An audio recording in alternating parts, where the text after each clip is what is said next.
સર્વેને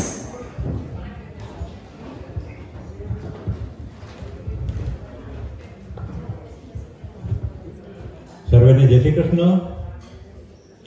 અરે વાહ, આ તો ફાગણ મહિનો આવે છે. ફાગણ મહિનાની પૂનમ, સરસ મજાનું પવિત્ર તહેવાર. પૂજા પાઠ કરશું, બ્રાહ્મણને જમાડશું. ઓ ભાવના, શું કહેવાનું છે તારું? હા હા, એમાં કોઈ પૂછવાનું ના હોય. ધર્મના કામમાં ઢીલ ના કરવાની હોય. કરો કંકુના.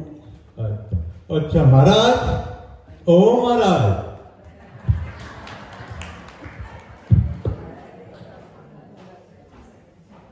જમવા તો તમારે મારે ત્યાં આવવું જ પડશે. હવે જમવાનું ક્યાં અગત્યનું છે?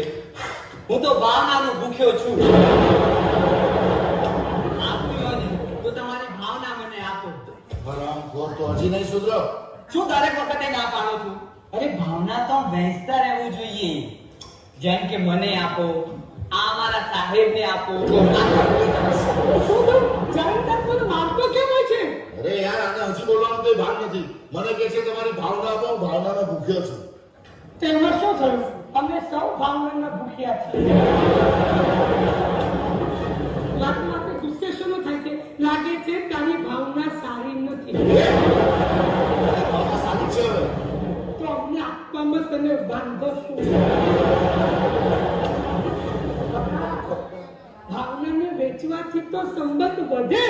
નથી વધારવો મારે સંબંધ. અરે ભાવના માંગીએ તેમાં ફરક છે સામે. આ તો ભડકું નહીં, હરામખોર. ભાવના મારી વાઈફનું નામ છે. ભાવનાની વાતનું નામ છે. ઓહ ચંદ્રભાઈ, હું તમારી ભાવનાને સમજી ન શક્યો. એટલે કે મારાથી તો ખોટી ભૂલ થઈ ગઈ. મને માફ કરો, મને ક્ષમા આપો.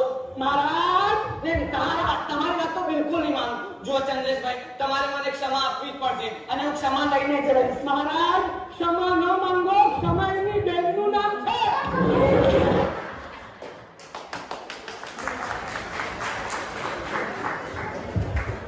ખૂબ ખૂબ ધન્યવાદ.